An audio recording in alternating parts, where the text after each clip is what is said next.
ഒറ്റ രാത്രി കൊണ്ട് പ്രകൃതിയുടെ വികൃതിയിൽ നഷ്ടമായത് ഒരു പിടി മനുഷ്യ ജീവനുകളാണ്. കുത്തിയൊലിച്ചു പോയത് ഒത്തിരി പേരുടെ സ്വപ്നങ്ങളാണ്. ഇന്ന് നേരം പുലർന്നാൽ ചെയ്തു തീർക്കാനുള്ള ജോലികളെക്കുറിച്ച് ഓർത്ത് സമാധാനത്തോടെ കിടന്നുറങ്ങിയവർ. പക്ഷേ പലരും ഇന്ന് കണ്ണു തുറന്നില്ല. സ്നേഹനിധിയായ ഉപ്പയെ നഷ്ടപ്പെട്ടവർ, പ്രിയപ്പെട്ട ഉമ്മയെ നഷ്ടപ്പെട്ടവർ, മക്കളെയും ഭാര്യയെയും സഹോദരിമാരെയും സഹോദരങ്ങളെയും നഷ്ടപ്പെട്ടവർ.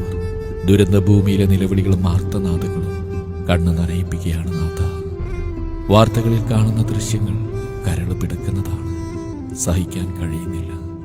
കാണുന്ന നമുക്കിത്ര സങ്കടമുണ്ടെങ്കിൽ അനുഭവിച്ചുകൊണ്ടിരിക്കുന്നവരുടെ അവസ്ഥ എന്തായിരിക്കും?